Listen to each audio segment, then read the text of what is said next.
జగన్నకు తోడుందో. గౌరవ ముఖ్యమంత్రి వర్యులకి సాదర స్వాగతం పలుకుతూ వేదిక మీద ఆసీనులైనటువంటి ముఖ్యమంత్రి గారికి పుష్పగుచ్చాన్ని సమర్పించవలసిందిగా కోరుతూ, సాకారం కాదనుకున్న కలను సాకారం చేసిన ధీరుడు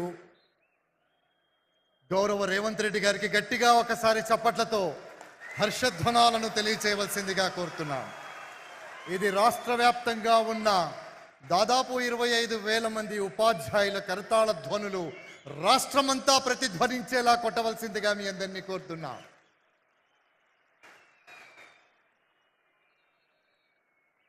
ఇప్పుడు పెద్దలు జ్యోతి ప్రజ్వలన చేసి కార్యక్రమాన్ని ప్రారంభిస్తారు. జ్యోతి ప్రజ్వలన 20 వసంతాలుగా ఉపాధ్యాయుల ప్రమోషన్ల సమస్య విద్యా వ్యవస్థలో ఏ రకమైనటువంటి సమస్యలు సృష్టించిందో మనం చూసాం. అధిగమించలేమనేటటువంటి ఒక సవాలుని అధిగమించి దేశానికి చూపించినటువంటి ధీశాలి మన ప్రియతమ ముఖ్యమంత్రి గౌరవ అనుమల రేవంత్ రెడ్డి గారు. ఉపాధ్యాయుల ప్రమోషన్ల సమస్యను పరిష్కరించడం అంటే విద్య పట్ల, ఉపాధ్యాయుల పట్ల వారి అచంచలమైనటువంటి నిబద్ధతకు సంకేతం. ఇది సమాజంలో ఉపాధ్యాయులకు ఎంతో ఉన్నతమైనటువంటి ఆదరణ పెంచినటువంటి విశ్వాసం. ఆ విశ్వాసానికి ప్రతిఫలం కూడా. నిలిచిపోయిన ప్రమోషన్లను పరిష్కరించడం ద్వారా ఉపాధ్యాయులలో మనోధైర్యాన్ని పెంపొందించినటువంటి మన రాష్ట్ర హృదయ జన నేతకు గట్టిగా ఒకసారి చప్పట్లతో మనం మళ్ళీ ఒకసారి అభినందనలు తెలియచేసుకుందాం. తమస్సోమ జ్యోతిర్గమయ, తమస్సు నుండి చీకటి నుండి వెలుగు వైపుకి ప్రస్థానం చేయించే జ్యోతిని వెలిగించిన గౌరవ ముఖ్యమంత్రి గారికి, అలాగే మంత్రివర్యులకు, ఇతర పెద్దలందరికీ కూడా నమస్సులు తెలియచేసుకుంటూ ఉపాధ్యాయులందరి పక్షాన మీ అందరినీ అభినందిస్తూ గౌరవ శ్రీమతి ఏ శాంతి కుమారి గారు, ఐఏఎస్ చీఫ్ సెక్రటరీ గారి స్వాగత వచనాలు. గౌరవనీయులు ముఖ్యమంత్రి వర్యులు శ్రీ రేవంత్ రెడ్డి గారు, గౌరవ మంత్రివర్యులు, గౌరవ vice chairman state planning board, గౌరవ ప్రభుత్వ సలహాదారులు, గౌరవ శాసన మండలి మరియు శాసనసభ సభ్యులు, అన్ని జిల్లాల నుండి వచ్చిన ఉపాధ్యాయులు, నా తోటి అధికారులు, మీడియా మిత్రులు అందరికీ నా నమస్కారం, స్వాగతం, సుస్వాగతం. అఖండ మండలాకారం వ్యాప్తం ఏన చరాచరం తత్పదం దర్శితం ఏన తస్మై శ్రీ గురవే నమః. ఈరోజు పండగ రోజు. రాష్ట్రంలోని ఉపాధ్యాయులంతా గత దశాబ్ద కాలంగా ఎంతగానో ఎదురు చూసిన పదోన్నతుల పండుగ నేటికి సాకారం అయింది. రాష్ట్ర వ్యాప్తంగా 24,584 మంది ఉపాధ్యాయునిలకు ప్రమోషన్లు రావడం, అందులో 19,429 మంది ఎస్జిటీలు స్కూల్ అసిస్టెంట్లుగా, 1990 మంది ప్రధాన ఉపాధ్యాయులుగా ప్రమోషన్లు పొందడం, తమ సర్వీస్ కాలంలో ప్రమోషన్లు రావేమోనని నిరాశలో ఉన్న భాషా పండితులు, పీఈటీలకు ప్రమోషన్లు రావడం,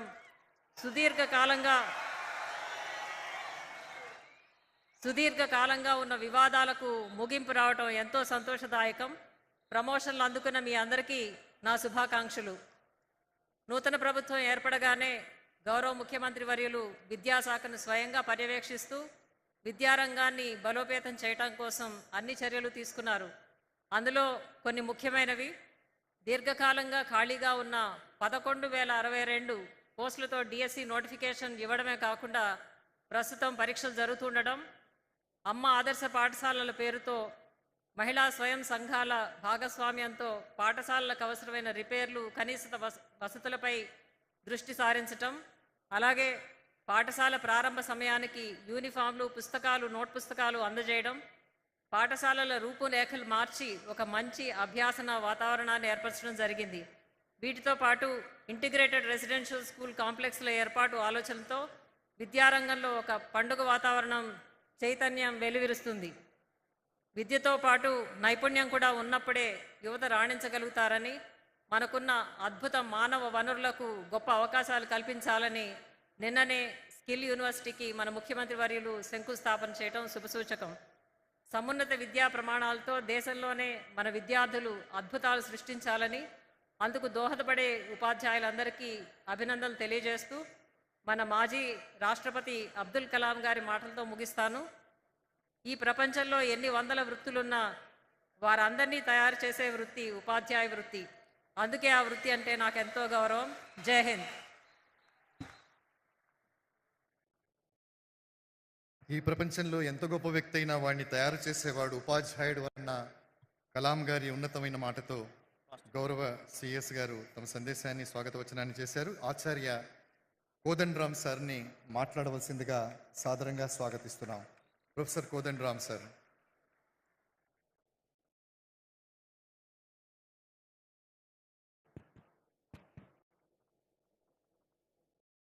గౌరవ ముఖ్యమంత్రి గారికి, ట్రాన్స్పోర్ట్ మంత్రి గౌరవ పొన్నం ప్రభాకర్ గారికి, వేదిక మీదున్న ఎమ్మెల్యేలకు, ఎమ్మెల్సీలకి, ఉపాధ్యాయ సంఘ నాయకులకు, ఇక్కడ హాజరై ఉన్న ఉపాధ్యాయులకు అందరికీ కూడా పేరు పేరున వందనం.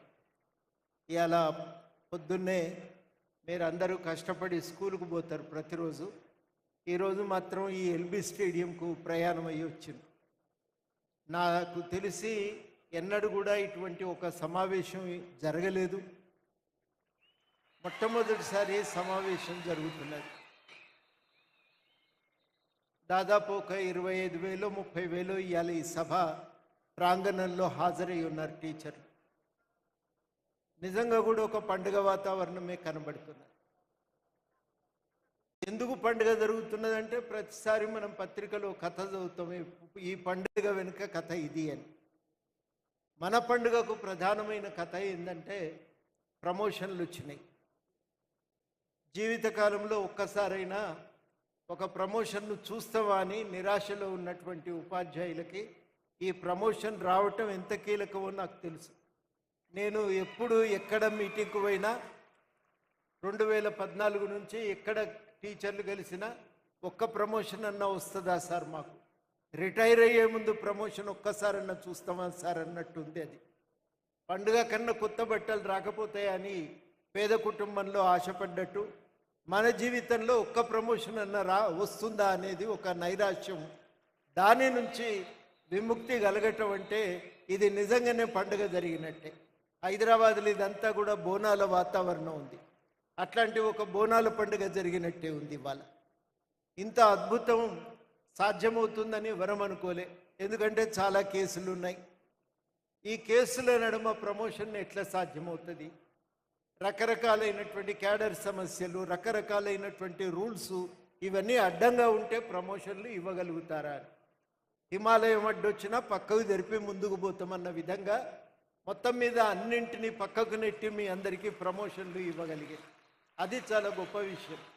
ఈ ప్రమోషన్ని వాళ్ళ నిజంగానే పండుగ అంటే నాకు ఒక టీచర్ చెప్పిండు, ప్రమోషన్ వచ్చిన వాళ్ళు ఒక 30,000 దాకా ఉంటారేమో సార్, ప్రమోషన్ రాకుండా ట్రాన్స్ఫర్ అయ్యి మళ్ళొక 30,000 మందికి ఆ హెచ్ఆర్ఏ జోన్కి వచ్చిండ్రు, వాళ్ళకు కూడా జీతం పెరిగింది, మాకు పెరిగింది, వాళ్ళకు కూడా జీతం పెరిగింది. మన దగ్గర ఈ ప్రమోషన్ పండుగ ఎందుకంటే చాలా రకాలుగా చాలామందికి జీతాలు పెరిగినాయి. కొంత మెరుగైనటువంటి జీతం మనం మన ఇంటికి తీసుకుపోగలుగుతున్నాం. ఇంత సంతోషకరమైన సందర్భం కాబట్టి ఇది పండుగ జరగవలసిందే అని చెప్పి టీచర్ల సంఘాలు అనుకున్నాయి. ఇది నిజంగానే పండుగ, మేము కూడా దీన్ని అధికారికంగానే జరుపుతామని ముఖ్యమంత్రి గారు నిర్ణయం చేయటం, మొత్తం మీద మనం అందరం ఇవాళ ఈ రకంగా సమావేశమైనం. పండుగ రోజు కూడా మళ్ళీ ఇంకొక ముచ్చట ఎందుకు కానీ ఒక మాట, మనం 2-3 ముచ్చట్లు మాట్లాడుకోవలసిన అవసరం కూడా ఉంది. అన్ని కష్టాలు తీరినాయంటే ఒక్కసారి అన్ని తీరాయి. చాలా ముఖ్యమైన సమస్యలు అన్నీ పరిష్కారమైనాయి. ఇంకా కూడా కొన్ని చిన్న చిన్నవి ఉండనే ఉంటాయి. మన కామన్ సర్వీస్ రూల్స్ రావాలి. మిగిలిపోయిన ఎస్జిటీలు ఉన్నారు, వాళ్ళకు కూడా ఏదన్నా ఒక ప్రమోషన్ దొరికితే బాగుండు అనే కోరిక మీకెంతుందో మా అందరికీ కూడా అదే విధంగా ఉంది. అదేవిధంగా మనకి ఇంకా కొంతమంది మోడల్ స్కూల్ టీచర్లకేమో ట్రాన్స్ఫర్లు కాలేదు, కోర్టు కేసులు ఏవో ఆటంకాలుగా మిగిలిపోయినాయి. ఈ కేసు కూడా పక్కకు జరిగి మనకు ప్రమోషన్లు, ట్రాన్స్ఫర్లు కూడా అయితే ఇంకా చాలా బాగుండును. అదేవిధంగా ఓ హెల్త్ కార్డు ఇవాళ కాకపోయినా రేపు ఇట్లాంటివన్నీ కూడా మనం గనక సాధించుకోగలిగితే ఇంకా జీవితం చాలా అద్భుతంగా ఉంటుంది. ఇవన్నీ చాలా బాగున్నాయి, కానీ రాష్ట్రంలో గవర్నమెంట్ స్కూళ్ళల్లో చదివే పిల్లల సంఖ్య కూడా మనం పెంచగలిగితే మనకి సౌకర్యం కలిగినందుకు మనం నిజంగా చాలా సంతోషపడవటమే. ఎంత సంతోషపడతామో మన గ్రామస్తులు పిల్లలు కూడా అంతే సంతోషపడే సందర్భం కూడా రావాలని కోరుకుందాం. ఇది ఒక్కరి కోరిక కాదు, మన అందరి కోరిక కూడా కావలసే ఉంటుంది. తప్పనిసరిగా స్కూళ్ళు బాగుపడాలి. దానికి కూడా కొంత నిధులు గవర్నమెంట్ అయితే కేటాయిస్తూనే ఉంది. మెరుగైనటువంటి సౌకర్యాలు అట్లాంటివన్నీ కూడా గవర్నమెంట్ ఆలోచన చేస్తున్నది. సౌకర్యాలు ఇస్తాం, మీ సర్వీస్ సమస్యలు పరిష్కరిస్తాం, పిల్లలకు చదువు చెప్పండి, అంతకు మించి మనల్ని అడుగుతున్నది ఏమీ లేదు. మనం తప్పనిసరిగా విద్యార్థుల సంఖ్యను పెంచాలి, మెరుగైనటువంటి రిజల్ట్స్ కూడా మనం సాధించి చూపాలి. అది మన వంతు ఒక బాధ్యతగా ఈ సమాజానికి పట్ల ఒక కర్తవ్యంగా మనం చేయవలసినటువంటి అవసరం కూడా ఉంది. ఇవన్నీ కూడా మనం ఇవాళ దృష్టిలో పెట్టుకుందాం. కోటి సంతోషాలతో ఇక్కడికి వచ్చినాం. ఆ సంతోషాలతో మరి తప్పనిసరిగా ఒక ఘనంగానే పండుగ వాతావరణం.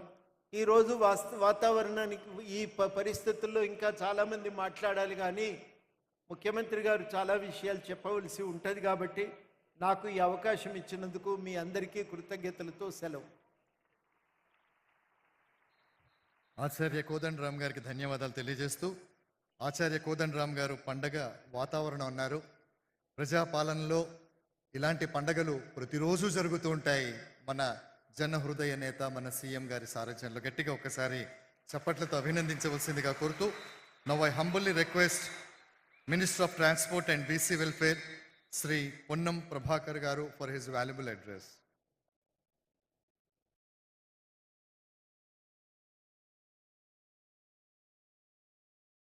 దాదాపు దశాబ్ద కాలం తర్వాత ప్రమోషన్లు పొంది ఈనాడు మన గౌరవ ముఖ్యమంత్రి గారి ద్వారా ఈ రాష్ట్రంలో ఏర్పడ్డ ప్రజా పాలనలో సంతోషంగా జీవితంలో ప్రమోషన్ వస్తుందా రాదా అనుకునే పరిస్థితి నుంచి ఒక మెట్టెక్కి ఇక్కడికి ఇచ్చేసినటువంటి అధ్యాపక వర్గానికి అందరికీ హృదయపూర్వకంగా 2 చేతులు జోడించి నమస్కారం తెలియజేస్తా ఉన్నాను. ఈ కార్యక్రమానికి ముఖ్య బాధ్యులు రాష్ట్రంలో ప్రజాపాలన ఏర్పడ్డ తర్వాత ముఖ్యమంత్రిగా బాధ్యతలు చేపట్టినటువంటి గౌరవనీయులైనటువంటి ముఖ్యమంత్రి రేవంత్ రెడ్డి గారు మొదటి నుండి కూడా మొదటి క్యాబినెట్ కావచ్చు లేదా ఎక్కడ ఏ సమావేశం జరిగినా ఈ రాష్ట్రంలో విద్యా వ్యవస్థ బాగుపడాలి, పేదవాడు చదువుకునే విధంగా అవకాశం కలగాలి, అందుకు బాధ్యులైనటువంటి అధ్యాపక వర్గంలో ఉన్నటువంటి అసహనాన్ని తొలగించి వాళ్ళు సక్రమంగా విద్యా బోధన అందించగలగాలి అనేటువంటి ఆలోచనతో ఇవాళ ఈరోజు ఈ కార్యక్రమం తీసుకున్నారు. అనేక సందర్భాల వేదిక మీద అనేక ఉపాధ్యాయ సంఘ నాయకులు ఉన్నారు. గతంలో మీకు తెలుసు, ఎప్పుడు ఏ కార్యక్రమం తీసుకున్నా కోర్టులనో లేకపోతే ఇతరత్ర ఇబ్బందులలో కార్యక్రమం జరుగుతూ ఉండే. కానీ ఇవాళ ఒక మంచి విధానంతో ఎక్కడ కూడా ఎటువంటి ఇబ్బంది లేకుండా అన్ని రకాల నియమ నిబంధనల మేరకు ఈ కార్యక్రమం జరిగితే అసలు ఎవరికి కూడా ఇతర డిపార్ట్మెంట్ల వాళ్లకు 25,000 ప్రమోషన్లు అయినాయా, 35,000 ట్రాన్స్ఫర్లు అయినాయా అని ఆశ్చర్యపోయే రీతిలో ఈ కార్యక్రమాన్ని నిర్వహించడానికి నాయకత్వం ఇచ్చినటువంటి గౌరవ ముఖ్యమంత్రి గారు ఒకసారి గట్టిగా చప్పట్లతో అభినందన తెలియాల్సిన సందర్భంగా కోరుతా ఉన్నా.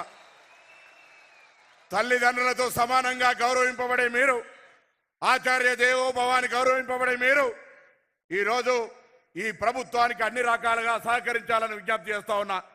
ఒక విద్యార్థి నాయకుడిగా విద్యా దశ లోపల ఏ విధమైనటువంటి సమస్యలు ఉంటుండేనో తెలుసు. గౌరవ ముఖ్యమంత్రి గారు కానీ ఈరోజు ప్రభుత్వంలో పెద్దలందరూ కూడా ప్రభుత్వ పాఠశాలలకు సంబంధించిన ఉత్పత్తి అయినటువంటి వాళ్ళం, ఎక్కడో కార్పొరేట్ పాఠశాలలో చదివిన వాళ్ళం కాదు. ఇవాళ సెలవులు వచ్చినా బళ్ళు తెరిచే లోపల ఈ రాష్ట్రంలో ఉన్నటువంటి 25,000 పాఠశాలలలో 11,000 కోట్లు ఖర్చు పెట్టి పాఠశాల మౌలిక సదుపాయాలను మెరుగుపరిచే నిర్ణయాన్ని తీసుకున్నటువంటి గౌరవ ముఖ్యమంత్రి గారి మరొకసారి ధన్యవాదాలు తెలియజేస్తా ఉన్నా. ఈరోజు ఎప్పుడు నిరంతరమే ప్రభుత్వ ఉద్యోగి, ప్రభుత్వము అంటే సమస్యలు 100% లేకుండా ఎవరు ఉండలేరు. సమస్యల పరిష్కారం ప్రభుత్వం బాధ్యత.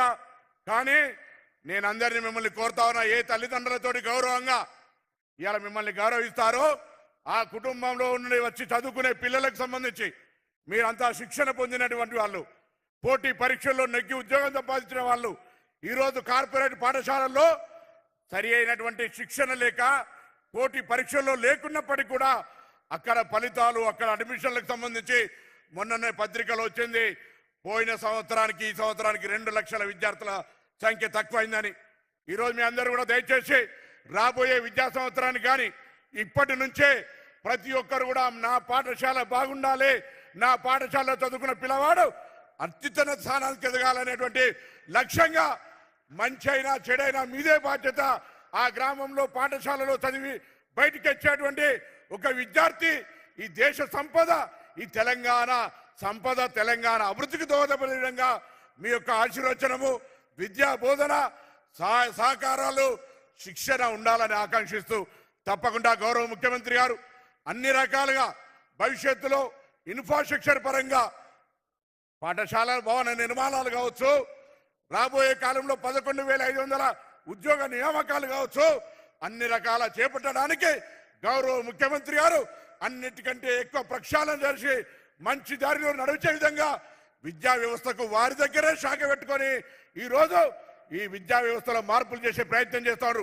ముఖ్యమంత్రి గారి లక్ష్యానికి అనుగుణంగా, ముఖ్యమంత్రి గారి ఆలోచనకు అనుగుణంగా దయచేసి మీరంతా కూడా ఈ తెలంగాణ అభివృద్ధిలో, ఈ ప్రజా పాలనలో మీరంతా భాగస్వాములై భవిష్యత్ తెలంగాణ నిర్మాణానికి సహకరించాలి. తెలంగాణ ఉద్యమంలో మీరంతా మీ బాధ్యతలు పాఠశాలలు బహిష్కరించి కావచ్చు, లేదా తెలంగాణ ఉపాధ్యాయ సంఘాల నాయకులుగా తెలంగాణ సాధన కోసం పోరాడి రానాడు. ఇది మన రాష్ట్రం. మన రాష్ట్రంలో మీ అందరి ఆకాంక్షలకు అనుగుణంగా మార్పు కోరుకొని ఏర్పడ్డ రాజ్యం. ఈ రాజ్యంలో ప్రజలు బాగుండాలి, విద్యార్థులు బాగా చదువుకోవాలనేటువంటి మాట కోరుతూ మరొక్కసారి నీలాగా, మీ అందరిలాగా విద్యార్థిగా, విద్యార్థి నాయకుడిగా ఈరోజు రాజకీయాల్లో మరి క్షేత్రస్థాయి నుంచి వచ్చినటువంటి వ్యక్తిగా మీ అందరు మరొక్కసారి ఆచార్య దేవోభావుని గౌరవిస్తూ నమస్కరిస్తూ రాబోయే తెలంగాణ నిర్మాణంలో మీ పాత్ర చాలా పెద్దగా ఉండాలని కోరుతూ అందరు నమస్కారం చెప్తూ సెలవు తీసుకుంటా ఉన్నాను.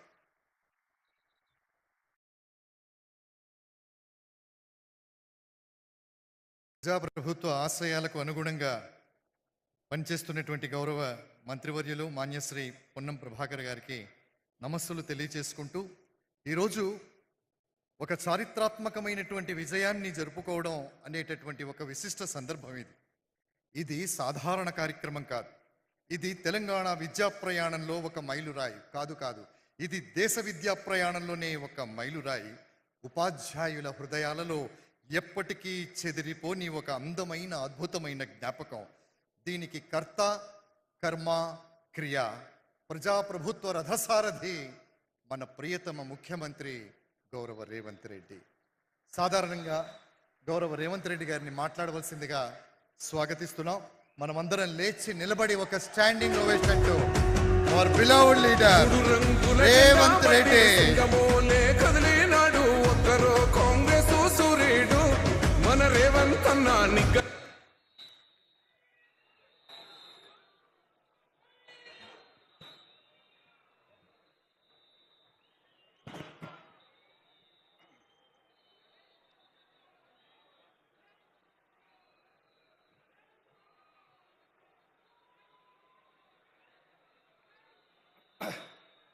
మిత్రులారా,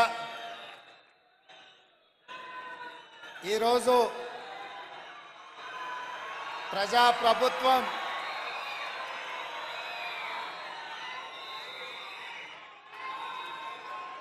వేలాది మంది ఉపాధ్యాయులతో ఈ ఎల్బీ స్టేడియంలో ఆత్మీయ సమ్మేళనం ఏర్పాటు చేసి మొన్న డిసెంబర్లో జరిగిన ఎన్నికలలో మా పార్టీ, మా ప్రభుత్వం ఏర్పడడానికి సాయశక్తుల సహకరించిన ఉపాధ్యాయుల అందరినీ కలవాలని ఒక ఆత్మీయ సమ్మేళనం ఏర్పాటు చేయాలని పెద్దలు ప్రొఫెసర్ కోదండరామ్ గారితో మాట్లాడి ఉపాధ్యాయ సంఘాలతో సంప్రదించి ఎల్బీ స్టేడియంలో మేము పదవీ బాధ్యతలు తీసుకున్నామో అదే ఎల్బీ స్టేడియంలో ఉపాధ్యాయులతో ఆత్మీయ సమ్మేళనం ఏర్పాటు చేయండి అని చెప్పి మా అధికారులకు కోదండరామ్ గారికి విజ్ఞప్తి చేయడం జరిగింది.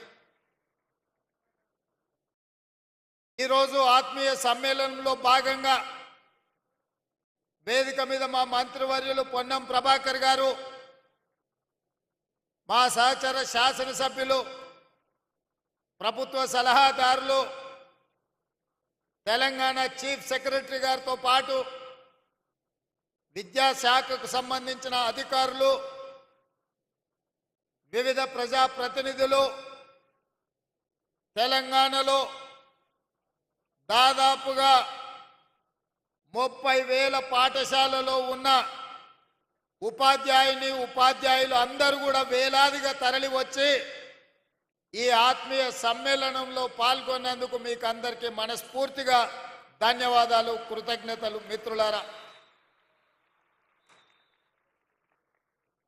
మిత్రులారా, ఎవరైనా తెలంగాణ ఎక్కడుంది, తెలంగాణ భవిష్యత్తు ఎక్కడుంది అని ఈ క్షణం నన్ను అడిగితే తెలంగాణ యొక్క భవిష్యత్తు ఎల్బీ స్టేడియంలో ఉంది. వేలాది మంది ఉపాధ్యాయుల రూపంలో ఈ తెలంగాణ ఉద్యమమే కాదు, తెలంగాణ రాష్ట్ర ఏర్పాటు ప్రక్రియలో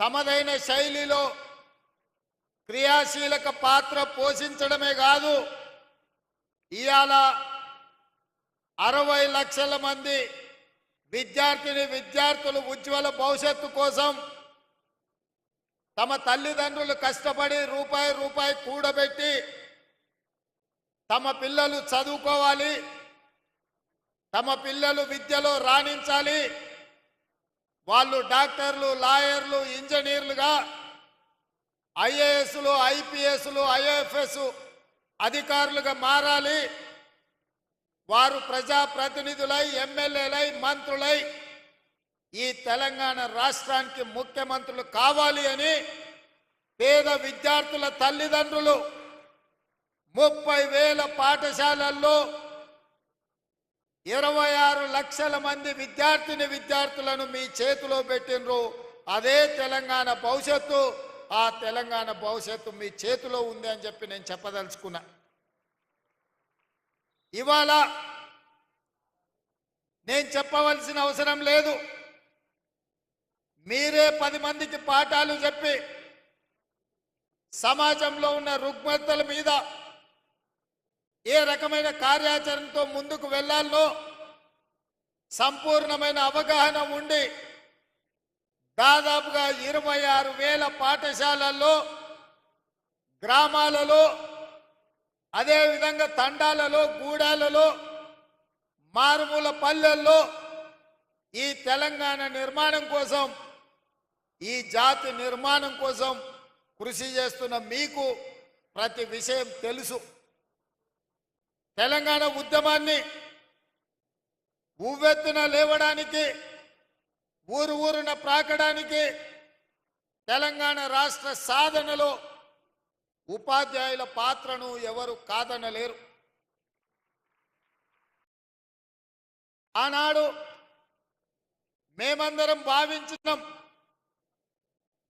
తెలంగాణ రాష్ట్రం వస్తే మన విద్యా విధానం మెరుగవుతుంది, మన ఉపాధ్యాయులకు ప్రభుత్వం నుంచి గౌరవం దక్కుతుంది, మన విద్యార్థులకు అవసరమైన మౌలిక వసతులు మెరుగవుతాయి, తప్పకుండా తెలంగాణ విద్యా విధానం బాగుపడుతుంది అని అనుకున్నాం. మీకందరికీ తెలుసు, 2009లో రాజకీయ పార్టీలు తెలంగాణ రాష్ట్ర సాధనలో విఫలం చెంది ఏమి చెయ్యాలని కింకర్తవ్యంతో ఉన్నప్పుడు అందరూ కలిసి ప్రొఫెసర్ కోదండరామ్ గారిని, పొలిటికల్ జేఏసీ కన్వీనర్గా వారికి బాధ్యత ఇచ్చిండ్రు. వారు కూడా మీలాంటి ఉపాధ్యాయుడే మాలాంటి విద్యార్థులకు చదువు చెప్పిన ప్రొఫెసర్గా వారు తెలంగాణ ఉద్యమానికి బాధ్యత వహించిన తర్వాతనే తెలంగాణ రాష్ట్రాన్ని మనం సాధించుకున్న తెలంగాణ రాష్ట్రంలో కోదండరాం గారు లాంటి వాళ్లకు, చుక్కా రామయ్య గారు లాంటి వాళ్లకు, హరగోపాల్ గారు లాంటి వాళ్లకు, ఎంతో మంది విద్య నుంచి ఎంతో మందికి విద్య దానం చేసిన గొప్ప వ్యక్తులకు సంపూర్ణమైన గౌరవం దక్కుతుంది అని భావించినాం. కానీ 10 సంవత్సరాలలో మీరు చూసిన వేదిక మీద మోహన్ రెడ్డి గారు ఉన్నారు. మీ ఉపాధ్యాయ సంఘాలకు ఒకప్పుడు నాయకత్వం వహించిండు. ఒకనాడు ఉమ్మడి రాష్ట్రంలో అది చంద్రబాబు నాయుడు గారైనా, వైఎస్ రాజశేఖర రెడ్డి అయినా, రోసయ్య గారైనా, లేదా కిరణ్ కుమార్ రెడ్డి గారైనా ఉపాధ్యాయ సంఘాల నాయకులు వస్తే ముఖ్యమంత్రులే ఎదురొచ్చి వాళ్ళతో మాట్లాడి మీ సమస్యల్ని పరిష్కరించి ఉపాధ్యాయ సంఘాలను సచివాలయానికి పిలిచి సముచితమైన గౌరవం ఇచ్చి మీ సమస్యల్ని వినేది. మీరు లేవనెత్తిన అంశాలను ఆనాడు ప్రభుత్వాలు పరిష్కరించేది. మరి తెలంగాణ రాష్ట్రంలో ఏమి జరిగిందో, ఆనాటి పాలకులు ఏ విధంగా వ్యవహరించిందో, ప్రభుత్వ ఉపాధ్యాయులను ఏ రకంగా అవమానించే విధంగా, అనుమానించే విధంగా, వాళ్ళని ఏ రకంగా వాళ్ళు అవమానించిండ్రో మీరు కళ్ళతో చూసిండ్రు. అందుకే నేను ముఖ్యమంత్రిగా బాధ్యత చేపట్టిన తర్వాత బడ్జెట్కు సంబంధించి విద్యకు ప్రాధాన్యత ఉండాలి. పేదవాడు చదువుకున్నప్పుడే తెలంగాణ బాగుపడుతుంది. తెలంగాణ యొక్క లక్ష్యం, తెలంగాణ రాష్ట్రం యొక్క సాధన ప్రజలకు చేరుతుంది అని చెప్పి 7.3% ఈసారి విద్యకు 21,000 కోట్ల పైగా ఈరోజు విద్యకు నిధులు కేటాయించడం జరిగింది. వాస్తవంగా 10% అంటే దాదాపుగా 30,000 కోట్ల రూపాయలైనా కేటాయించాలని అన్ని లెక్కలేసినాం. కానీ ప్రభుత్వం ఇంతకు ముందే ఇచ్చిన హామీలు, చేయవలసిన పనులు, చేపట్టవలసిన బాధ్యతలతో 10% నిధులు ఇవ్వాలనుకున్నా వీలు కాకపోతే 7.3%తోని 21,000 కోట్ల పైగా ఈరోజు విద్యాశాఖకు నిధులు కేటాయించడం జరిగింది. ఈరోజు నేను మీ ద్వారా ఒకే ఒక మాట చెప్పదలుచుకున్నా, రేపటి తెలంగాణ భవిష్యత్తు మీ చేతుల్లో ఉంది. కొన్ని వాస్తవాలను కూడా ఈరోజు మనం మాట్లాడుకోవాలి. తెలంగాణ రాష్ట్రంలో 40,000 పైచిలకు పాఠశాలలుంటే ప్రభుత్వ ఆధీనంలో 30,000 పాఠశాలలు ప్రభుత్వ ఆధీనంలో ఉన్నాయి. 30,000 పాఠశాలలో 26 లక్షల మంది విద్యార్థులు ఉన్నారు. కానీ అదే ప్రైవేట్లో 10,000 పాఠశాలలుంటే 33 లక్షల మంది విద్యార్థులు ఈరోజు ప్రైవేటు పాఠశాలల్లో చదువుకుంటున్నారు. నేను ఈరోజు ఈ ఆత్మీయ సమ్మేళనంలో మా ఉపాధ్యాయులను నేను ఒక్కటే అడుగుతున్నా, ప్రైవేటు పాఠశాలల్లో మీకంటే గొప్పగా చదువుకున్నోళ్ళు, మీకంటే ఎక్కువ చదువుకున్నోళ్ళు టీచర్లు ఉన్నారా? ఒక్కసారి ఆలోచన చేయండి. ఇవాళ మీలో MA BEd చదువుకున్నోళ్ళు లేదా డాక్టరేట్లు చేసిన వాళ్ళు, ఉన్నత చదువులు చదువుకున్నోళ్ళు మీలో ఉన్నారు, ఉపాధ్యాయులుగా ఉన్నారు. కానీ అదే ప్రైవేట్ పాఠశాలల్లో ఇంటర్ పాస్ అయ్యో, డిగ్రీ ఫెయిల్ అయ్యో, మీలో సగం చదువు లేని వాళ్ళు ఇవాళ ప్రైవేట్ పాఠశాలల్లో పాఠాలు చెప్తున్నారు. మరి 10,000 పాఠశాలల్లో 33 లక్షల మంది విద్యార్థులు అక్కడుంటే 30,000 పాఠశాలల్లో 26 లక్షల మంది విద్యార్థులు ఇవాళ మన ప్రభుత్వ పాఠశాలల్లో ఉన్నారు. అంటే ఎక్కడో ఒక లోపం ఉన్నది. ఆ లోపం పాలకులైన మా వైపు నుంచి కూడా ఉండొచ్చు. నేను టీచర్లను బ్లేమ్ చేయదలుచుకోలేదు.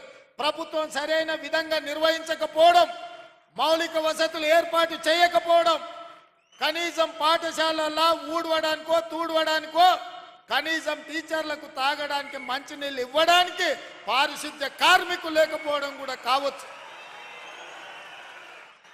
ప్రభుత్వ పాఠశాలల గ్రామాలలో ఉండే ప్రజాప్రతినిధులు ఎండాకాలం సెలవులు వస్తే బర్రెల కొట్టంగా మార్చి ప్రభుత్వ పాఠశాలల బర్రెల్ని కట్టేసే పరిస్థితులు కూడా గ్రామాలలో ఉన్నాయి. కనీసం ఆడపిల్లలు లేదా మహిళా టీచర్లు స్కూల్కి వస్తే పొద్దు నుంచి సాయంత్రం వరకు ఉంటే కనీసం టాయిలెట్స్ వసతి కూడా ప్రభుత్వాలు కల్పించకపోవడం కూడా ఒక కారణం అయి ఉండొచ్చు. ఇవాళ ఆడపిల్లలు చదువుకోవాలి అంటే మగపిల్లలకి ఏదైనా వెసులుబాటు ఉండొచ్చు, కానీ ఇవాళ ఆడబిడ్డలైన టీచర్లకు కానీ విద్యార్థులకు పాఠశాలల కనీస మౌలిక వసతులు లేకపోవడం కూడా ఒక కారణం అయి ఉండొచ్చని నేను ఈరోజు భావిస్తున్నా. కనీసం పాఠశాలల్లో టీచర్లకు మంచినీళ్ళు ఇవ్వడానికో పాఠశాలను ఊడవడానికో కూడా చిన్న చిన్న పారిశుద్ధ్య కార్మికులు లేకపోవడం కూడా ఇవాళ మనం ఆలోచన చేయాల్సిన అవసరం ఉన్నది మిత్రులారా. అందుకే ఈరోజు ఈ ప్రభుత్వం స్పష్టంగా పాఠాలు చెప్పే టీచర్లకు గత 10 సంవత్సరాలలో నాకు తెలిసి ఏనాడు కూడా మొదటి తారీఖు నాడు జీతాలు ఇచ్చిన సందర్భం లేదని నేను భావిస్తున్నా.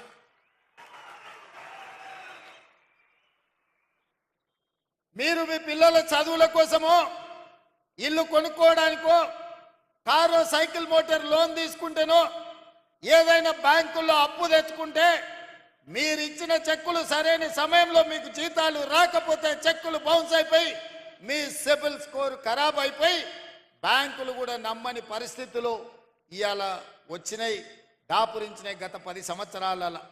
అందుకే నేను ఆలోచన చేసిన మొట్టమొదట ప్రభుత్వం ఒక యజమాని, ఆ యజమాని పరిధిలో పనిచేసే దాదాపుగా 5 లక్షల మంది ఉద్యోగులకు తమ యజమాని మీద విశ్వాసం ఉండాలి, తమ యజమాని మీద నమ్మకం ఉండాలి. ఆ నమ్మకం ఏంది అంటే మా యజమాని నాకు భద్రత కల్పిస్తాడు, మా యజమాని నాకు మొదటి తారీఖు నాడు జీతం వస్తాడు, మా యజమాని నాకు కష్టం వస్తే నేను చెప్పుకుంటే చెప్పడానికి అవకాశం ఇస్తాడు, మా యజమాని నన్ను కలుస్తాడు, నా బాధ వింటాడు అన్న విశ్వాసం యజమాని మీద ఉన్నప్పుడు ఆ ఉద్యోగి తప్పకుండా ఒళ్ళు దాచుకోకుండా పనిచేస్తాడు, యజమాని అభ్యున్నతి కోసం పాటుపడతాడు. కానీ విచిత్రం, ఉమ్మడి రాష్ట్రానికంటే తెలంగాణ రాష్ట్రం వచ్చిన తర్వాత ఉద్యోగుల యొక్క పరిస్థితులు దిగజారినాయి.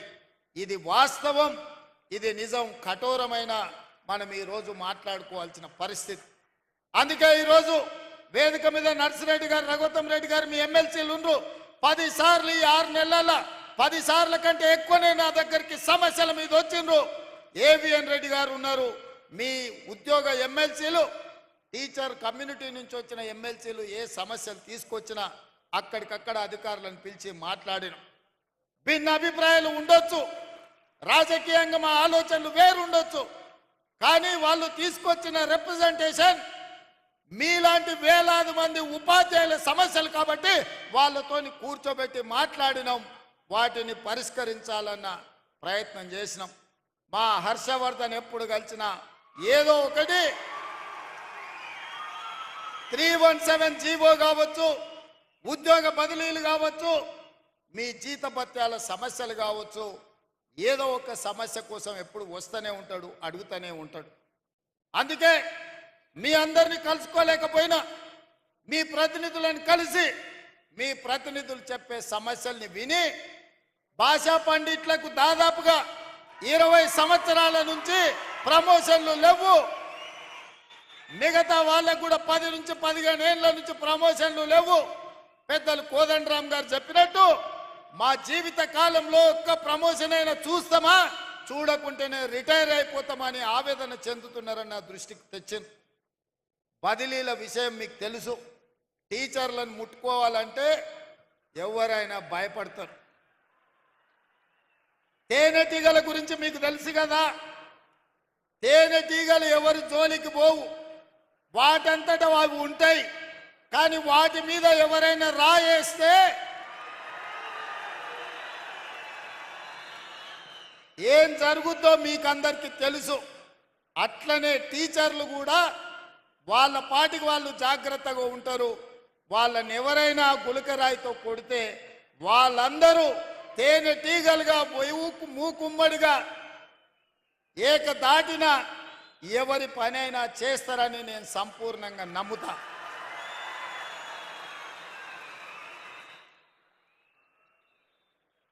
నన్ను చాలా మంది భయపెట్టిండ్రు టీచర్ల ప్రమోషన్ల విషయం ప్రస్తావించినప్పుడు.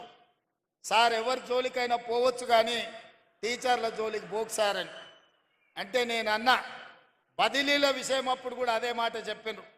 నేను ఒకే ఒక మాట చెప్పిన, మనకు స్వార్థం ఉంటేనో, మనకు వాళ్ళకి అన్యాయం చేయాలన్న ఆలోచన ఉంటేనో, వాళ్ళని నమ్మించి మోసం చేసేది ఉంటేనో వాళ్ళతో సమస్య వస్తుంది. 20 ఏళ్ల నుంచి అపరిష్కృతంగా ఉన్న సమస్యల్ని ప్రమోషన్లను ఇవ్వాలి, వాళ్ళ సమస్యల్ని పరిష్కరించాలి. ఏవైనా సమస్యల పరిష్కారంలో చిన్న చిన్న కొత్త సమస్యలు వస్తే ఈ ప్రభుత్వం సావధానంగా వింటుంది. ఈ ప్రభుత్వం ఆ సమస్యలను కూడా పరిష్కరిస్తుంది. నా చిత్తశుద్ధిలో, నా ప్రయత్నంలో లోపం లేనప్పుడు తప్పకుండా టీచర్లు అర్థం చేసుకుంటారు, ఆ టీచర్లు సహకరిస్తారని చెప్పిన. మా అధికారులను అందరినీ, బుర్రా వెంకటేశ్వరం గారిని, దేవసేన గారిని, మిగతా అధికారులందరినీ పిలిచి చెప్పిన, మీరు అందుబాటులో ఉండండి, ఎవరు వచ్చినా మాట్లాడండి, మనం ఏ మంచి లక్ష్యం కోసమో వాళ్ళ కోసమే చేస్తున్న ప్రయత్నాన్ని వాళ్ళకి వివరించండి అని చెప్పిన. ఆ ప్రయత్నం విజయవంతమైంది. ఇవాళ దాదాపుగా 24,000 మంది టీచర్లకు, అదేవిధంగా గురుకులాలతో మొదలు పెడితే 30,000 మంది టీచర్లకు పైగా ఈరోజు ప్రమోషన్లు ఇచ్చినాం. 35,000 మందికి పైగా బదిలీలు చేసినాం. అందుకే ధైర్యంగా ఈరోజు వేలాది మంది టీచర్ల మధ్యలో ఈ రాష్ట్ర ముఖ్యమంత్రిగా ఎల్బీ స్టేడియంలో మీ కుటుంబ సభ్యుడిగా మీ దగ్గరకు వచ్చి నిలబడి ప్రతి నెల 1వ తారీఖు నాడు మీకు మీ జీతం మీ ఖాతాలో పడే బాధ్యత నాది, ఈ ప్రభుత్వం మీకు అండగా ఉంటుందని చెప్పడానికే ఇక్కడికి రావడం జరిగింది. ఇదే కాదు, మీ మంచి కోసం, మీ ప్రమోషన్ల కోసం, మీ బదిలీల కోసం ఈ ప్రభుత్వం చిత్తశుద్ధితో పనిచేసింది. ఇంకేమైనా చిన్న చిన్న సమస్యలు ఉంటే మా దృష్టికి తీసుకురండి, తప్పకుండా వాటిని కూడా పరిష్కరిస్తామని చెప్పి నేను ఈ సందర్భంగా తెలియజేయదలుచుకున్నా. అందుకే మిత్రులారా, ఈ ఆత్మీయ సమ్మేళనంలో రాజకీయం లేదు. ఈ ఆత్మీయ సమ్మేళనంలో ఏ రకమైన ప్రయోజనం ఆశించలేదు. ఒకే ఒక్క ఆలోచన, ఆశ, మీ చేతుల్లో ఈ తెలంగాణ భవిష్యత్తు ఉంది. ఇవాళ ఈ తెలంగాణ బలమైన తెలంగాణగా, అభివృద్ధి తెలంగాణగా, ఆర్థికంగా నిలదొక్కునే తెలంగాణగా మార్చాలి అంటే గ్రామీణ ప్రాంతాలలో, తండాలలో, గూడాలలో, మారుమూల పల్లెల్లో ఉన్న దళిత, ఆదివాసి, గిరిజనుల, బీసీ పిల్లలు ఇవాళ చదువుకోవాలి. వాళ్లకు చదువు చెప్పి వాళ్ళని డాక్టర్లుగా, లాయర్లుగా, ఇంజనీర్లుగా, ఐఏఎస్, ఐపీఎస్లుగా తీర్చిదిద్దే బాధ్యత మీ మీద ఉంది.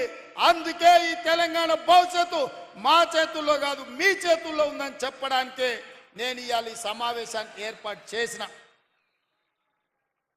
నిన్ననే అనుకుంటా, నిన్న కాదు మొన్న అసెంబ్లీలో ఒక ఆయన అంటుండే, నేను గుంటూరులో చదువుకున్నా, నేను పూనాలో చదువుకున్నా, నేను అమెరికాలో చదువుకున్నా, నాకు గొప్ప గొప్ప చదువు వచ్చు అని.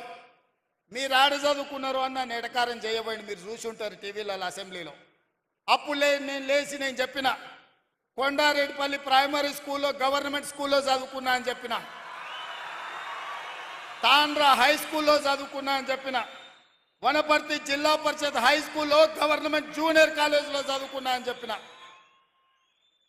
ప్రభుత్వ పాఠశాలలో ప్రభుత్వ టీచర్లు చెప్పిన చదువు, ఆ చదువుతోనే ఇవాళ జిల్లా పరిషత్ మెంబర్గా, ఎమ్మెల్సీగా, ఎమ్మెల్యేగా, ఎంపీగా తెలంగాణ రాష్ట్రానికి ముఖ్యమంత్రి అయినా ప్రభుత్వ టీచర్లు చదువు చెప్తే నేర్చుకున్న నేను ఎవరికి తల వంచకుండా ఆత్మగౌరవంతో నిటారుగా నిలబడి ఇవాళ తెలంగాణ రాష్ట్రానికి ముఖ్యమంత్రి అయి, ఏ టీచర్లు, ఏ ప్రభుత్వ పాఠశాలలో పనిచేసే టీచర్లు మాకు చదువు చెప్తే మేము ఇంత ఎత్తు ఎదిగినామో, ఇవాళ టీచర్లను కలవడానికి ఆత్మీయ సమ్మేళనం ఏర్పాటు చేసిన అని చెప్పి ఆ సన్నాసికి చెప్పదలుచుకున్నా. మీ మీద నమ్మకం లేకపోయి ఉండొచ్చు, తెలంగాణ పట్ల విశ్వాసం లేకపోయి ఉండొచ్చు. అందుకే గుంటూరులో పోయి ఆ సన్నాసులు చదువుకొని ఉండొచ్చు, ఆ తర్వాత పూనా అమెరికా పోయి ఉండొచ్చు. కానీ నాకు సంపూర్ణమైన విశ్వాసం ఉన్నది, నమ్మకం ఉన్నది. తెలంగాణ రాష్ట్రంలో ఉపాధ్యాయులు 90% పైగా నిబద్ధతతోని పేద విద్యార్థులకు చదువులు చెప్పాలి, వాళ్ళ ఉజ్వల భవిష్యత్తు ఉండాలి అని వాళ్ళు 10/10 సాధించినప్పుడు సంతోషంతో వాళ్ళ కళ్ళల్లో ఆనందం చూడాలి అని ఇక్కడున్న వేలాది మంది టీచర్ల బాధ్యత తీసుకుంటున్నారని నాకు తెలుసు. అందుకే ఈరోజు మనమందరం ఒక ప్రతిజ్ఞ తీసుకోవాలి. పోయిన సంవత్సరానికంటే ఈ సంవత్సరం ప్రభుత్వ పాఠశాలల్లో 2 లక్షల మంది విద్యార్థులు తక్కువ చేరికలు జరిగినాయి. దీన్ని మనం విశ్లేషించుకోవాలి. ఇవాళ 26 లక్షల మంది ప్రభుత్వ పాఠశాలల్లో ఉంటే పోయిన సంవత్సరానికంటే 2 లక్షల పైగా అడ్మిషన్లు తగ్గినాయి. కొన్ని పాఠశాలలు బంద్ అయి ఉండొచ్చు, కొన్ని పాఠశాలలలో తల్లిదండ్రులు ప్రైవేటులో చెప్పిస్తేనే మాకు గ్రామంలో గౌరవం ఉంటుందని అనుకుంటుండొచ్చు. నేను చాలామందిని గ్రామాలకు వెళ్ళినప్పుడు మాట్లాడుతుంటా, అడుగుతుంటా, కుటుంబ విషయాలు అడిగిన తర్వాత పిల్లల్ని ఎక్కడ చదివిస్తురని ఏదో ప్రైవేట్ స్కూల్ పేరు చెప్తారు. ఎందుకనంటే అక్కడికి పోతే కొంచెం ఇంగ్లీష్ నేర్చుకుంటారు సార్ అనో, లేకపోతే గవర్నమెంట్ స్కూల్కి దోరితే ఊళ్ళో ఏమన్నా అనుకుంటారేమని మేము అక్కడికి దోలుతున్నాము అని. నేను అందుకే అది మారాలి, మార్చాల్సిన బాధ్యత మన మీద ఉంది. మన పిల్లలు ప్రభుత్వ పాఠశాలకు వెళ్ళడం ఆత్మ గౌరవం అని గ్రామాలలో ఉన్న తల్లిదండ్రులు భావించాలి. అందుకే అమ్మ ఆదర్శ పాఠశాలని సెల్ఫ్ హెల్ప్ గ్రూపులకు పూర్తి బాధ్యత అందించి మన పాఠశాలలు మొదటి రోజే దాదాపుగా 26 లక్షల మంది విద్యార్థులకు మొదటి రోజే వాళ్ళ పాఠ్య పుస్తకాలతో పాటు వాళ్లకు డ్రెస్సులు ఇచ్చే ప్రయత్నం చేసినాం. మొదటి విడతలోనే మేము విజయం సాధించినాం. రెండవ డ్రెస్సు కూడా తొందరలోనే మా అధికారులు ఆ పిల్లలకి ఇస్తారని నేను భావిస్తున్నా.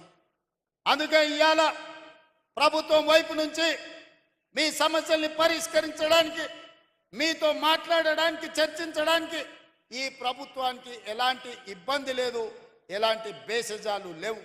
అదేవిధంగా మీ సమస్యని పరిష్కరించడానికి పాఠశాలలో ఉన్న మీ పారిశుద్ధ్య కార్మికుల సమస్యను పరిష్కరించడానికి అమ్మ ఆదర్శ పాఠశాల పేరు మీద సెల్ఫ్ హెల్ప్ గ్రూపులకే 1000 రూపాయలు, దాదాపుగా సంవత్సరానికి 79 కోట్ల రూపాయలు ఖర్చయినా మీకు పారిశుద్ధ్య కార్మికుల సమస్యను తీర్చడం ద్వారా వాళ్ళందరినీ అపాయింట్ చేసే బాధ్యత నిర్ణయం తీసుకున్నాం.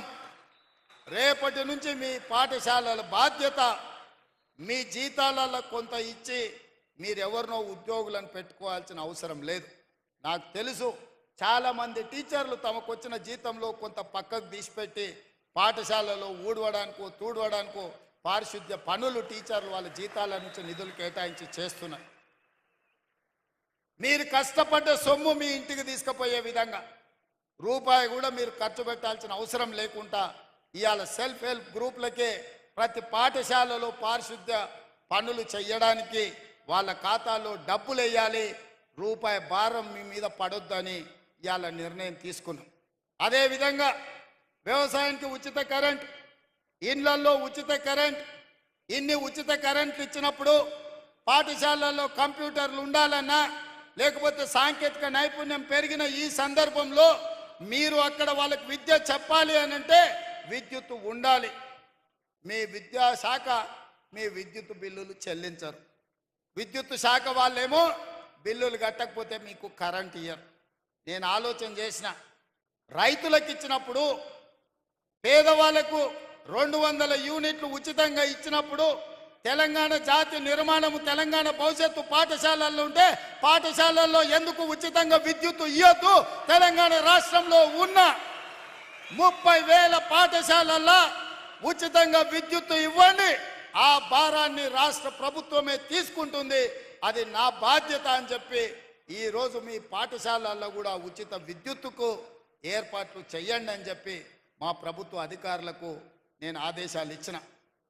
అందుకే మిత్రులారా, వేదిక మీద ఉన్న పెద్దలతో పాటు ఇక్కడికి విచ్చేసిన వేలాది మంది ఉపాధ్యాయులతో నా విజ్ఞప్తి ఒక్కటే. ఇవాళ ఈ తెలంగాణ భవిష్యత్తు మీ చేతిలో ఉంది. ఈ తెలంగాణ పునర్నిర్మాణం మీ చేతుల్లోనే ఉంది.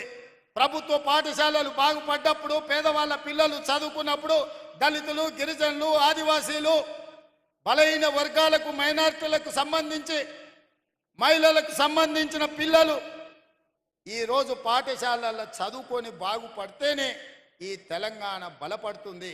ఈ తెలంగాణ బలపడితేనే ప్రపంచంతో మనం పోటీ పడతాం. ఇవాళ ఈ తెలంగాణ బలపడాలి అని అంటే మనమందరం కార్యదీక్షతో పని చేయాలి. మనందరం ఈ తెలంగాణలో కేజ్రీవాల్ 3 సార్లు ఢిల్లీలో గెలిచిండంటే ఎందుకో మీకు తెలుసా మిత్రులారా? బస్తీలలో ప్రభుత్వ పాఠశాలలను మెరుగుపరిచిండు, మెరుగైన విద్యను పేదవాళ్లకు చేర్చిండు. కాబట్టే ఢిల్లీలో కేజ్రీవాల్ 3 సార్లు ముఖ్యమంత్రిగా గెలిచిండు. మరి ఇప్పుడు నేను అడుగుతున్న మిత్రులారా, మళ్ళోసారి నన్ను ఇక్కడ చూడాలంటే మీరు పని చేయాలి. మళ్ళోసారి ఈ తెలంగాణ రాష్ట్రంలో ప్రజాప్రభుత్వం ఉండాలి. మళ్ళీ తెలంగాణ దొరల గడిలలో బందీ కాకూడదు. పేద ప్రజలకు విముక్తి జరగాలి. పేదలు అనుకున్న లక్ష్యం చేరాలి. పేదవాడు ఆత్మగౌరవంతో బతకాలి. ఈ తెలంగాణ నిర్బంధాల మధ్య కొనసాగకూడదు. ఈ తెలంగాణ నిర్బంధ సంఖ్యలు తెగాలి అనంటే మీరు పేదలకు చదువు చెప్పాలి. మీరు పేదలకు చదువు చెప్పినప్పుడే, పేదలకు విద్యను అందుబాటులోకి తెచ్చినప్పుడే ఈ ప్రభుత్వానికి మంచి పేరు వస్తుంది. మా మిత్రులు, ప్రజాప్రతినిధులు, నా సహచరులు అంతా బాగుంటే వాళ్ళకందరికీ హోదాలు వస్తాయి. కానీ వాళ్ళందరికీ హోదాలు రావాలంటే అంతా బాగా మీరే చూడాలి. నా బాధ్యత మీదే. మీరే మా ప్రభుత్వానికి బ్రాండ్ అంబాసిడర్లు. మా ప్రభుత్వం సంపూర్ణంగా మిమ్మల్ని విశ్వసిస్తుంది. ఈ ప్రభుత్వం మొన్న నిలబడ్డదన్నా, రేపు మళ్ళీ గెలవాలన్నా ఈ ఉపాధ్యాయుల సహకారం ఉండాలి. పేదలకు విద్యను నేర్పండి.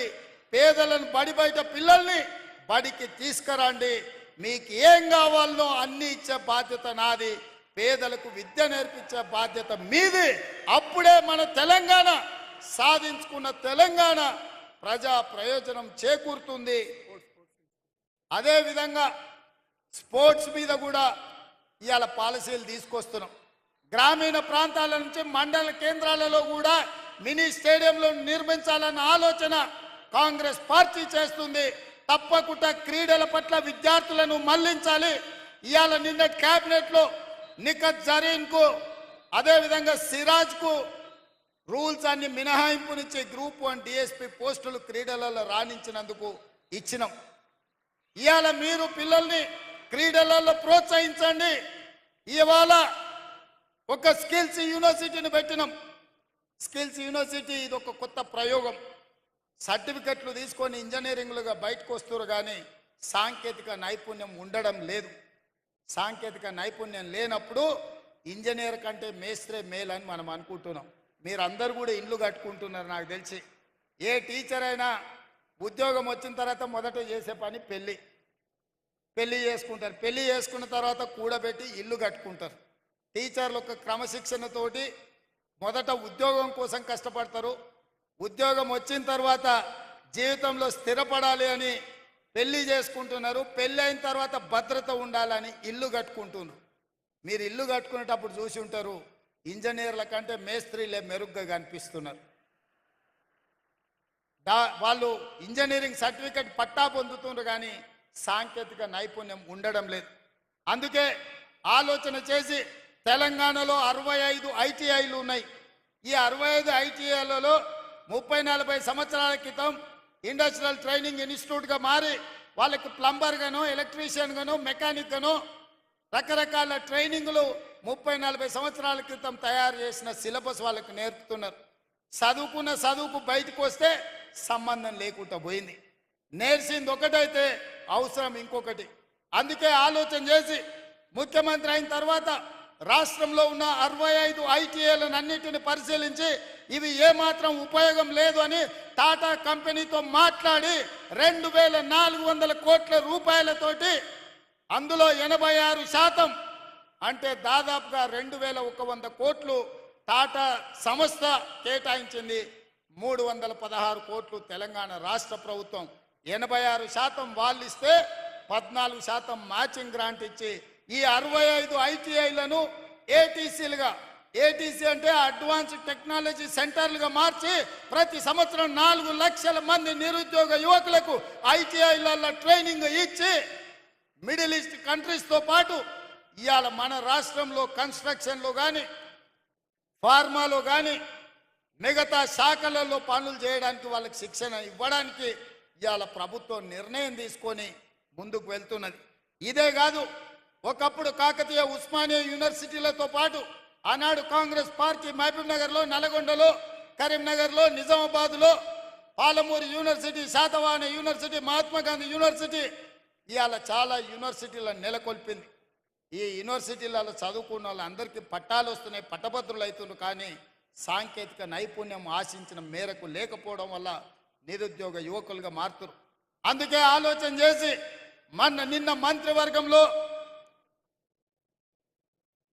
మంత్రివర్గంలో యంగ్ ఇండియా స్కిల్స్ యూనివర్సిటీ మొత్తం పీపీపీ మోడల్లో పబ్లిక్ ప్రైవేట్ పార్ట్నర్షిప్ లో ప్రభుత్వం వైపు నుంచి సహకారాన్ని అందించి ఎప్పటికప్పుడు నూతన సిలబస్ని కార్పొరేట్ కంపెనీలను కూడా అందులో భాగస్వాములను చేసి డాక్టర్ రెడ్డి ల్యాబ్స్ నుంచి మొదలు పెడితే ఎస్బీఐ వరకు వివిధ రంగాల సంస్థలను పనిచేసే వాళ్ళని భాగస్వాములను చేసి సిలబస్ వాళ్ళే తయారు చేపిస్తారు, శిక్షణ వాళ్ళే ఇస్తారు.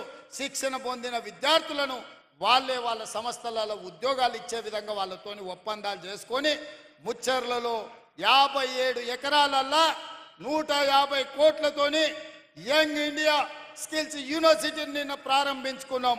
రేపటి భవిష్యత్తు సాంకేతిక నైపుణ్యం ఉన్న వాళ్ళకే ఈ ప్రపంచంలో స్థానం ఉంటుంది. అందుకే ప్రతి సంవత్సరం 20,000 మందిని అక్కడ శిక్షణ ఇచ్చి ఫార్మా రంగంలో, హెల్త్ దాంట్లో, ఎడ్యుకేషన్ దాంట్లో, అదే విధంగా కన్స్ట్రక్షన్ సైడ్ ఇట్లా 17 విభాగాలలో శిక్షణని ఇవ్వాలి అని చెప్పి ఇవాళ ప్రభుత్వం నిర్ణయం తీసుకున్నది. మరి ఇవన్నీ జరగాలి, క్రీడల్లో రాణించాలి అని అంటే నెక్స్ట్ రాబోయే రోజుల్లో మనం స్పోర్ట్స్ పాలసీ చేస్తున్నాం. ఏ మెడల్ సాధిస్తే ఎంత నగదు బహుమతి ఇవ్వాలి, ఏ స్థాయి ప్రభుత్వం ఉద్యోగం ఇవ్వాలనేది కూడా ఒక పాలసీ తెస్తున్నాం. గత ప్రభుత్వం నచ్చితే నజరానా, నచ్చకపోతే జుర్మానా విధానం ఉండే. ఇప్పటి నుంచి అట్లా కాకుండా ఏ మెడల్ సాధిస్తే వాళ్ళకు ఎక్కడ ఉద్యోగాలలో రిజర్వేషన్ ఇవ్వాలి, వాళ్ళకు విద్యలో రిజర్వేషన్లు ఇవ్వాలి. ఒక కంప్లీట్ స్పోర్ట్స్ పాలసీని తీసుకొస్తున్నాం. కొత్త స్టేడియంలో నిర్మించాలని, పీపీపీ మోడల్లో స్పోర్ట్స్ను ప్రోత్సహించాలని ఇవాళ మన ప్రభుత్వం నిర్ణయం తీసుకున్నది. ఇవన్నీ కూడా విద్యతో పాటు మానసిక వికాసం పెరగాలి అని అంటే ఇవాళ చాలా కాలేజీలలో నేను చెప్తున్నా, మరి మీరు తల్లిదండ్రులుగా ఉపాధ్యాయులుగా గమనిస్తున్నారో లేదో, 7th క్లాస్ పైబడ్డ పిల్లలు కూడా గంజాయి తాగుతున్నారు. ఇది ఆందోళనకరమైన పరిస్థితి. మీరు అనుకుంటుండొచ్చు కార్పొరేట్ స్కూల్లో ఎక్కువ ఫీజులు కడితే పిల్లలు భద్రంగా ఉన్నారని. అట్లేం లేదు. ప్రభుత్వ స్కూళ్ళ కంటే కూడా కార్పొరేట్ స్కూళ్ళల్లో చదువుకున్న వాళ్ళ పిల్లలు ఈరోజు రకరకాల వ్యసనాలకు బానిసలయ్యే పరిస్థితి. ఎందుకంటే పెద్ద పెద్ద వాళ్ళు కూడా నాకు వచ్చి చెప్పుకుంటుంటారు అప్పుడప్పుడు, మా పిల్లల పరిస్థితి బాగలేదు, గంజాయి డ్రగ్స్కి తెలియని వయసులో వాళ్ళు అలవాటైంది, ఏం చేయాలో మాకు తెలియట్లేదు, మీరు చర్యలు తీసుకోండి. అందుకే ఈరోజు గంజాయి మీద, డ్రగ్స్ మీద ఉక్కు పాదం పెట్టి తొక్కుతున్నా. మీరు చూసి ఉంటారు, ఎంత గొప్పోడైనా, ఏ సెలబ్రిటీ అయినా మెడల మీద 4 దెబ్బలు కొట్టి లోపలికి దొయ్యండి అని చెప్పి ఈ మధ్యకాలంలో దొరికినట్టే లోపలేపిస్తున్నా. ఎవరు ఎన్ని ఒత్తిళ్లు తెచ్చినా ఎవరిని వదలకుండా ఇవాళ ఈ గంజాయి మొక్కల్ని ఏరేసే పనిలో ఉన్నాం. తెలంగాణ తులసి వనం లాంటి తెలంగాణలో గంజాయి మొక్కల్ని పీకాల్సిన బాధ్యత మీ మీద కూడా ఉన్నది. ఇవాళ విద్యార్థులు బానిసలు కాకుండా చూడవలసిన బాధ్యత మన మీద ఉన్నది. అందుకే ఈరోజు ఒక పక్కన స్పోర్ట్స్ని ఎంకరేజ్ చేస్తూ, ఒక పక్కన డ్రగ్స్, గంజాయి లాంటి వ్యసనాల నుంచి విద్యార్థులను బయటికి తీసుకొస్తూ వాళ్ళకు ఒక మంచి భవిష్యత్తు ఉండాలి అనంటే మనం బాధ్యతాయుతంగా వ్యవహరించాలి. మన ప్రభుత్వ పాఠశాలల్ని మెరుగుపరచుకోవాల్సిన అవసరం మన మీద ఉన్నది. పాలకులుగా, ప్రభుత్వ పెద్దగా మీకేమున్నా నాకు చెప్పండి, వాటిని పరిష్కరించే బాధ్యత నాది. మీరు బాధ్యత తీసుకోండి. పేదవాళ్ళ పిల్లలకు చదువులు చెప్పనికి మీరు నేర్పించిన విద్యనే రేపు ఈ తెలంగాణ భవిష్యత్తుకు పునాదిగా మారుతుంది. ఇవాళ అమెరికాలో మన వాళ్ళు ఇంతమంది ఉన్నారంటే 90% ప్రభుత్వ పాఠశాలల్లో చదువుకున్నోళ్ళే. ఇవాళ ఈ రాష్ట్రాన్ని, దేశాన్ని, పక్క రాష్ట్రాలకైనా ముఖ్యమంత్రులు ఎవరైనా ఉండొచ్చు. అది చంద్రబాబు నాయుడు గారా, నరేంద్ర మోడీ గారా, వైఎస్ రాజశేఖర రెడ్డి గారా, లేకపోతే మీ సోదరుడు రేవంత్ రెడ్డి అయిన ప్రభుత్వ పాఠశాలల్లో చదువుకొనే ఈరోజు రాణించగలిగినాం. మరి రేపటి భవిష్యత్తుకు కూడా పునాదులు వేయాల్సిన బాధ్యత మీ మీద, మా మీద ఉన్నదని నేను భావిస్తున్నా. అందుకే మిత్రులారా, ఈ ఆత్మీయ సమ్మేళనానికి దూర దూర ప్రాంతాల నుంచి వచ్చి ఈ సమావేశాన్ని, సమ్మేళనాన్ని విజయవంతం చేసి మీరు తప్పకుండా ఈ ఎల్బీ స్టేడియం నుంచి ఒక స్ఫూర్తిని తీసుకొని, ఒక నమ్మకాన్ని, ఒక విశ్వాసాన్ని పేద విద్యార్థులకు కలిగిస్తారని, మీరు వెనక్కి వెళ్ళితే మీకు ఒక లక్ష్యం ఉంటుంది. ఆ లక్ష్యం పేద పిల్లలకు విద్య నేర్పడమే. పేద పిల్లల్ని క్రీడాకారులుగా తీర్చిదిద్దడంగానే మీరు వెనక్కి వెళ్తారని నేను భావిస్తున్నా. మీరందరూ ఆ కార్యక్రమానికి మనమందరం అంకితం అవుదామా? అన్నోళ్ళు అందరూ చేతులు ఎత్తండి పైకి. అందరు చూస్తున్న వెనకాల అక్కడ పైన మా అక్కలు కొంతమంది చేతి ఎత్తున్నట్లేరు. నాకు ఇక్కడ లైవ్లో కనిపిస్తుంది ఆన్ స్క్రీన్ మీద వెనకాల ఉన్న వాళ్ళు కూడా. మీ అందరూ సిద్ధమేనా? తప్పకుండా మన స్కూళ్ళను మనం బాగుపరుచుకుందామా? మన పిల్లల భవిష్యత్తును మనం తీర్చిదిద్దుదామా? సిద్ధమా? ధన్యవాదాలు సోదరులారా.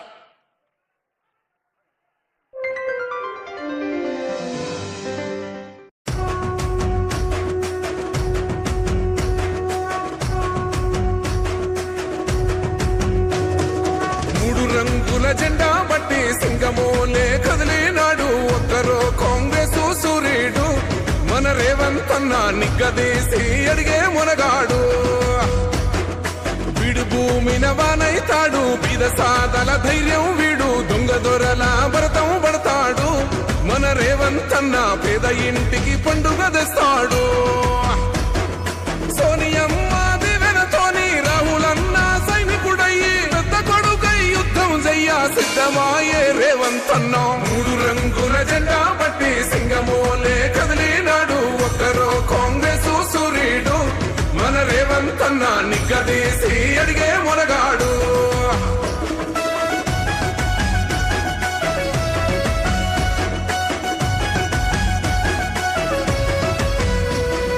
దాడులెన్ని జరిగిన గాని దడువలేదు రేవంత్ అన్న, గంతకంత ఎత్తుకు ఎదిగాడు.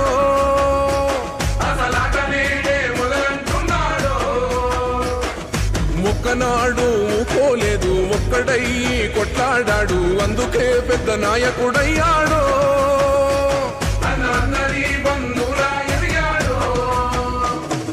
అమరవీరుల త్యాగం చూసి అమ్మ సోనియ చలువతోటి వచ్చిన మన తెలంగాణ రక్షణే చేయమంటున్నాడు. 3 రంగుల జెండా బట్టి సింగమోలే కదిలినాడు ఒక్కరో కాంగ్రెస్ సూర్యుడు మన రేవంత్ అన్న నిగ్గదీసి అడిగే మునగాడు.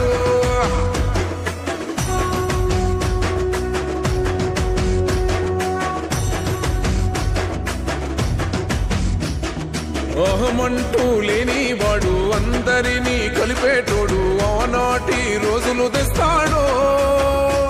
మన ఆశలన్నీ తీర్చే నాయకుడు. ఇందిరమ్మ రాజ్యం మళ్ళీ రేవంతు వల్లే సాధ్యం, మన వంతుగా గన్నకు తోడుందా. మన ఉద్యమానికి సిద్ధం అయిపోదా. తెలంగాణ పులి బిడ్డ మరవబోదు నిన్ని గంట. జై జై మా రేవంత్ అన్న గన్నది మన తెలంగాణ. 3 రంగుల జెండా బట్టి సింగమోలే కదిలినాడు ఒక్కరో కాంగ్రెస్ సూర్యుడు మన రేవంత్ అన్న నిగ్గదీసి అడిగే మునగాడు.